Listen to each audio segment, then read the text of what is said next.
నమస్తే, welcome to Leo. సాక్షి పేపర్లో పెను మార్పు అని చెప్పి అనుకోవచ్చు.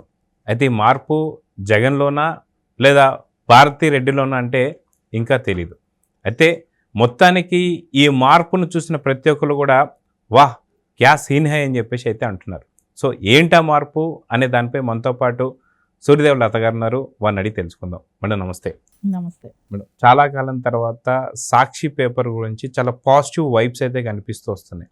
చూసిన ప్రతి ఒక్కరు కూడా వాహ్ క్యా సీన్ హై అని చెప్పేసి అయితే అంటున్నారు. మొత్తానికి ఏంటి ఆ పెను మార్పు అంటే ఏం చెప్తారు? అంటే కిక్ అంటారు చూసారా, అది తెలుగుదేశం వాళ్ళకి చాలా బ్రహ్మాండంగా అనిపిస్తుంది.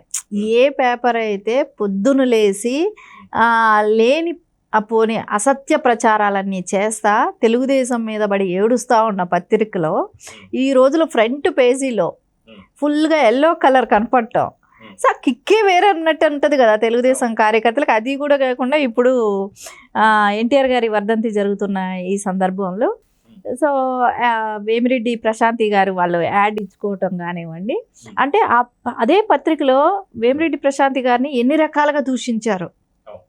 ఆవిడ మాట్లాడిన మాటలు లేదు, వాళ్ళ ఛానల్ కానీ పేపర్ కానీ ఆవిడ మాట్లాడిన మాటలు లేదు.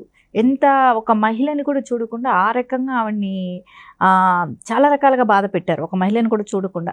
అలాంటి పేపర్లోనే ఆవిడ యాడ్ ఇచ్చారు అని అంటే సో ఇంకా ఎలాంటి పరిస్థితి అదే అనిపిస్తుంది కదా. కిక్ అంటే ఇది అన్నట్టు అనిపించేటట్టు చేశారు. సరే, దానిలో వేరే తెలుగుదేశం గురించి పొగడటం, తెలుగుదేశాల సిద్ధాంతాల గురించి, ఎన్టీఆర్ గారు పార్టీ పెట్టిన విధానాల గురించి పొగడటమే కానివ్వండి. ఇంకోటి లోకేష్ గారు సభ్యత్వాలు, సో ఆయన ముందుకు తీసుకొచ్చిన విధానం గురించి కోటి సభ్యత్వాలు దాటింది కాబట్టి దాని గురించి వాళ్ళ పేపర్లోనే పొగడటం కానివ్వండి. ఇంకా అసలు ఏ ఏ నియోజకవర్గాల్లో అంటే ఎంత అయింది అనేది 11 నియోజకవర్గాల్లో 1,00,000 దాటిందని కానివ్వండి, 105 నియోజకవర్గాల్లో 50,000 సభ్యత్వాలు దాటాయని కానివ్వండి.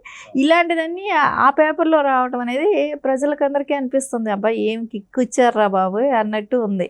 అయితే గతంలో మనం చూస్తే ఏదైతే సాక్షి పేపర్లో ఓన్లీ ఒకే ఒక నిజం ఉంటుంది అన్నట్టు ఆనం గారు అన్నట్టుగా, ఓన్లీ కోడిగుడ్లు లేదా చికెన్ రేట్లు అన్నట్టుగా, కానీ చాలా రోజుల తర్వాత మళ్ళీ వాస్తవాలు ప్రకటించారా అన్నట్టుగా ఏదో కనిపిస్తుందని చెప్పేసి అయితే అంటున్నారు. దీని గురించి మీరు ఏం చెప్తారు? ఇప్పుడు గతంలో మనం చూస్తే ఏదైతే 32 మందిని తెలుగుదేశం కూటమి ప్రభుత్వం వచ్చినాక వాళ్ళు చనిపోవటానికి కూటమి ప్రభుత్వం కారణమైంది, వాళ్ళని చంపారు, హత్య రాజకీయాలు ప్రోత్సహించారని చెప్పి ఏదైతే వాళ్ళు పెట్టారో మాట్లాడారో దాని తాలూకా కూడా తీసుకెళ్ళి వాళ్ళు ఢిల్లీలో ధర్నాలు చేయటమే కానివ్వండి, ఇవన్నీ చేశారు, అసత్య ప్రచారాలు చేయటం.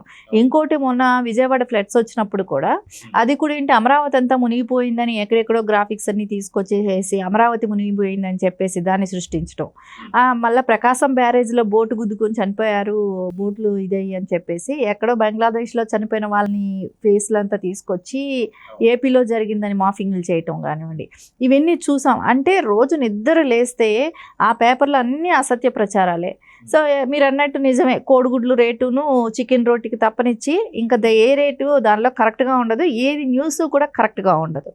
అలాంటి పేపర్లో ఈరోజు ఎల్లో పేజీ మొత్తం రావటం, ఎల్లో పేజీ మొత్తం నిండిపోవటం చూస్తే ఫ్రంట్ హెడ్డింగ్ దగ్గర నుంచి మొత్తం ఎల్లో అది నిండిపోవటం చూస్తే నిజంగా జగన్ గారు లండన్లో ఉండి తప్పించుకున్నాడా, ఈరోజు మొత్తం పేపర్లు చూడలేకపోతున్నాడా ఏమో తెలియట్లేదు. కానీ అదే కానీ అంటే సొంత చెల్లెలు ఎల్లో చీర కట్టుకుందనే ఏ రకంగా మీడియా ఎక్కి మాట్లాడాడు, బహిరంగ సభల్లో మాట్లాడాడు.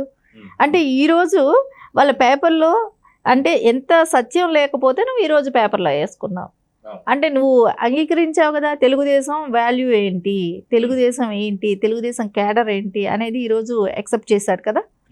అంటే జగన్మోహన్ రెడ్డి ఈరోజు ఈడ ఇండియాలో ఉంటే ఆ పేపర్లు అంతా చింపుతా కూర్చునేవాడా? అంతే కదా. సో ఎల్లో అంటే అంత ఇది ఉండేది, ఎల్లో అంటే ఆయన కళ్ళకి ఇది కనపడలేదు. ఎవరైనా ఎల్లో చీర కట్టుకున్నా కూడా ఆయనకు అట్లాగే అనిపించింది.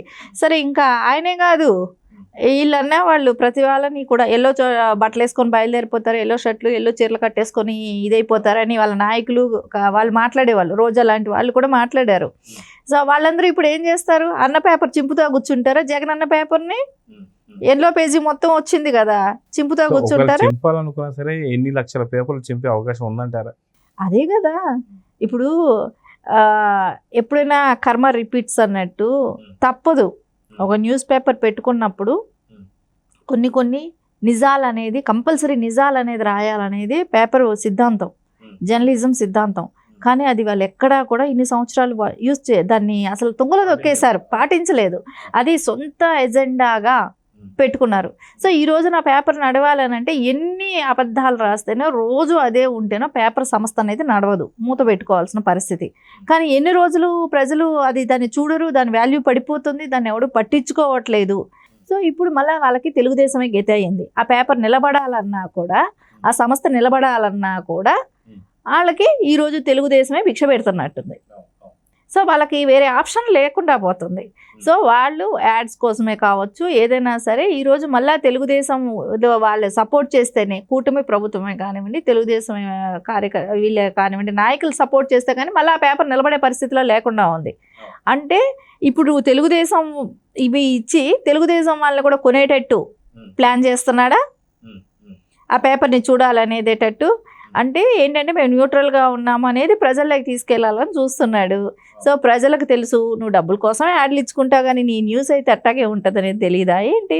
అయితే ఆ పేపర్లో మనం చూసినటువంటి ఒక యాడ్లో కూడా లోకేష్ గారి నాయకత్వంలో కోటి సభ్యత్వ నమోదు, ఇది అన్న ఎన్టీఆర్ గారికి ఇచ్చినటువంటి ఒక ఘన నివాళి అని చెప్పేసి ఇస్తున్నారు. అయితే లోకేష్ గారు అనగానే వాళ్ళకి గుర్తొచ్చే ఒకే ఒక పేరు రెడ్ బుక్.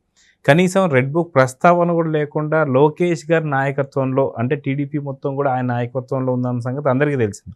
అయితే నిన్న మొన్నటి దాకా అసలు లోకేష్కి రాజకీయాలే రావు అని చెప్పేసి వాళ్ళ పేపర్లో ఎన్నో రకాలటువంటి ఒక చూస్తున్నాం మనం వార్తలు, వాళ్ళ ఛానల్లో కావచ్చు, అసలు లోకేష్కి ఏమీ తెలియదని కావచ్చు, రకరకాల విమర్శలు అయితే చేశారు. కానీ ఇప్పుడు వాళ్ళ పేపర్లోనే లోకేష్ గారి నాయకత్వంలో అన్న ఎన్టీఆర్ గారికి కోటి సభ్యత్వం సంబంధించి ఘన నివాళి అనడాన్ని కూడా ఎలా చూడాలంటారు? అంటే ఇప్పుడు వాళ్ళకి పొద్దున్న లేస్తే ఎట్లా కనిపించింది అంటే, రోజుకు ఒక్క చోటైనా ఎక్కడో ఒక చోట లోకేష్ గారిని నిందించాలి అనుకున్నప్పుడు ఆ రెడ్ బుక్ తీసి మాట్లాడారు. సో దాని తాలూకా తీసుకెళ్ళి ఢిల్లీలో కూడా ధర్నా చేశారు. సరే, ధర్నా చేసినప్పుడు లోకేష్ గారు రెడ్ బుక్ చూపిస్తున్నారు అని చెప్పారు.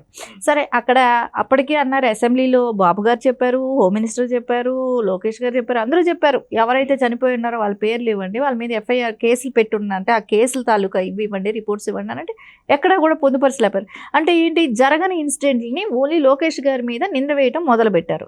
అదే నోరు ఈ రోజు ఏమంటుంది, పొగుడుతుంది. అదే ఛానల్లో అదే మాటలు, అదే పేపర్లలో ఏదైతే నువ్వు తప్పుగా ఇన్ని రోజులు ప్రొజెక్ట్ చేసావో అదే పేపర్లో మళ్ళీ నువ్వు ఈరోజు లోకేష్ గారిని గొప్పతనం గురించి, ఇంతమంది కార్యకర్తలకి ఈరోజు పార్టీని ముందుకు తీసుకెళ్లే విధానం గురించే కానివ్వండి, అన్నిటి గురించి కూడా చెప్తున్నారు. అనంటే ఏంటి అంటే, లోకేష్ గారిని బద్నాం చేయాలనే ఒక విషయంలోనే వాళ్ళు రెడ్ బుక్ని బూచిలాగా చూపెట్టారు లోకేష్ గారి మీద. సరే, కానీ లోకేష్ గారి నాయకత్వ లక్షణాలు ఏంటనేది ఈ రోజుకి అర్థమైందా వీళ్ళకి? ఆయన్ని ఎలా మాట్లాడారు అంటే, గతంలో ఒక్క లీడర్ ఏ రోజు కూడా ఇంత ఫేస్ చేయలేదు, ఇంత ట్రోలింగ్ అవ్వలేదు, లోకేష్ గారు లాంటిగా ట్రోల్ అవ్వలేదు. సరే, ఆయన ఎంత తక్కువ హీనాతంగా చేసి మాట్లాడారు. ఏం రాజకీయ అంటే ఆయనకి యాక్చువల్లీ నాకు తెలిసి అయితే నాకు తెలిసి అంటే ప్రపంచం మొత్తం తెలిసిన వాళ్ళమే కదా, తాతగారు సీఎంగా ఉన్నారు, తండ్రి అన్ని సంవత్సరాలు సీఎం ఉన్నాడు. ఆయన అట్లాంటి వ్యక్తిని, అంటే ఆయన అప్పటికి కూడా మినిస్టర్గా చేశారు కూడా, అలాంటి వ్యక్తిని కూడా ఏ రకంగా ట్రోల్ చేశారు, భాష గురించే కానివ్వండి, సినిమాలు తీయించి వికృతంగా మాట్లాడటం, పప్పును మాట్లాడటం, ఇట్లాంటివన్నీ మాట్లాడిన వ్యక్తి ఈరోజు ఎంత ఫైర్గా నిలబడ్డాడు. అదే పేపర్లో, అదే ఏ సాక్షి పేపర్లో అయితే ఆయన గురించి తప్పుగా రాయించి ఆయన్ని ట్రోల్ చేశారో అదే పేపర్లో, దీనిలో ఆయన గురించి గ్రేట్గా రాయించుకున్నారంటే దట్ ఈస్ ద లీడర్. అంటే ఆయనే లీడర్, అంటే లోకేష్ గారే. సో మీకు ఈరోజు కనపడుతుంది ఆ వేరియేషన్. లోకేష్ గారిని ఏ స్థాయిలో ఈరోజు అదే పేపర్లో నువ్వు అంత గొప్పగా రాసావు అని అంటే ఆయన నాయకత్వ లక్షణాలని ప్రూవ్ చేసుకున్నారు. సో అది లీడర్కున్న క్వాలిటీ. సో ఈ రోజున జగన్మోహన్ రెడ్డి ఎంత దిగజారిపోయాడు, నువ్వు ఏ రకంగా ట్రోల్ చేసి అదే పేపర్లో నువ్వు పొగడాల్సి వచ్చినప్పుడు, సో అది ప్రూవ్ చేసుకున్న లీడరు, ఓటమిని ఒప్పేసుకున్నాడు, ప్రూవ్ చేసుకున్న లీడరు లోకేష్ గారు, నారా లోకేష్ గారు. సో అది గ్రేట్గా ఫీల్ అవుతాం తెలుగుదేశం పార్టీ అంతా కూడా. ఎందుకంటే మా లీడర్ గొప్పతనం ఏంటనేది అపోజిషన్ పార్టీలోనే, ఆయన సొంత మీడియాలో గొప్పగా వచ్చినప్పుడు ఆయన గ్రేట్ లీడర్ కాబట్టి ఆ కిక్కే వేరుగా ఉంటుంది. అయితే ఇంకొంతమంది కూడా కొంత దీని మీద మీమ్స్ కూడా చేస్తున్నారు. కొంతమంది ఏమంటారంటే అరే మా జగనన్న లేని టైంలో ఎంతకు తెగిచ్చారా సాక్షి పేపర్లో అని చెప్పేసి అంటున్నారు. సో జగనన్న లేకపోవడం కూడా ఇదొకటి ఇంతకి తెగిచ్చారా అని చెప్పేసి అనడాన్ని కూడా మనం ఎలా చూడాలంటే, జగనన్నకి తెలియకుండాను భారతి గారికి తెలియకుండానో చేసే పనేం కాదు, వాళ్ళకే తెలిసే ఉంటుంది. తెలియకుండా అయితే ఎవరు చేయరు కదా, అక్కడ అందరూ ఎంప్లాయీసే కదా, తెలియకుండా జరిగేది ఏమీ కాదు. సో వాళ్ళే యాడ్లకి ఇచ్చుకొని వాళ్ళు ఈరోజు ఏ నోటితో అయితే రేపు పొద్దున వాళ్ళు ఇది ఇప్పుడు ఈ యాడ్ ఇచ్చారు, రేపు పొద్దున మళ్ళీ వాళ్ళ పేపర్ ఎలా ఉంటుంది అనేది కూడా చూడాలి. సో అంటే వీళ్ళు యాడ్ల కోసం వీళ్ళ అవసరాల కోసం ఏదైనా చేస్తారు. అంటే ఇక్కడ ఒకటే మనం ఆలోచించాల్సింది, ఏపీ ప్రజలందరూ కూడా ఆలోచించుకోవాల్సింది, డబ్బు కోసం దేనికైనా దిగజారుతారు. వాళ్ళకి కావాల్సిందే మనీకి ఏదైనా చేస్తారు అనేది. మనీ అంటే అధికారం ఉంటే మనీ వస్తుంది. సో అధికారం కోసం ఎవరైనా ఏమైనా చేస్తారు, చంపటము ఏదైనా చేస్తారు. అధికారం పోయింది, సో మనీ కావాలి, సో ఇలాంటివి చేస్తారు. సో మొత్తానికి సాక్షి పేపర్ ఏదైతే ఉందో భారతీ రెడ్డి చాలాసార్లు గతంలో తన అన్న మాటలు మనం విన్నాం. ఏంటంటే ఏ వార్తనైనా సరే ప్రచురించాలి అంటే మేము దాదాపు 10కి 10 సార్లు మళ్ళీ మేము దాన్ని చూసుకొని మరి వేస్తామని చెప్పి. సో ఎన్నోసార్లు సొంత చెల్లిని కూడా పసుపు చీర కట్టుకున్నందుకు నిందించినటువంటి ఒక జగన్ కావచ్చు, భారతీ రెడ్డి కావచ్చు, ఈరోజు తన సొంత పేపర్ పూర్తిగా పసుపు రంగుని అమర్చుకోవడాన్ని మీరు ఎలా చూస్తున్నారు? ఇప్పుడు రేపు పొద్దున షర్మిల గారు మాట్లాడతారుగా, మనం మాట్లాడటం కన్నా షర్మిల గారే మాట్లాడతారు ఈ విషయం గురించి. ఎందుకంటే నేను చీర కట్టుకుంటేను అది పసుపు అనేది కామన్ కలరు, సరే నేను చీర కట్టుకుంటేనే మాట్లాడావు, నువ్వు ఈ రోజున తెలుగుదేశం పార్టీ సభ్యత్వాల గురించి కానీ, ఎన్టీఆర్ గారి గురించి కానీ, లోకేష్ గారి గురించి కానీ ఇంత గొప్పగా మీ పేపర్లో వచ్చింది, నిన్నేమనాలని చెప్పి తను మాట్లాడుతుంది. మనం మాట్లాడాల్సిన అవసరం లేదు. సో తనే రేపెల్లులో ప్రెస్ మీట్ పెట్టి మాట్లాడినా మనం ఆశ్చర్యపోవాల్సిన పని లేదు. తను మాట్లాడుతుంది, మనం చూస్తూ ఉండాలి. సో చూద్దామని ఖచ్చితంగా మీరు అన్నట్టుగా షర్మిల గారి రియాక్షన్ కూడా ఎలా ఉంటుందో మరి చూద్దాం. మరి నమస్తే.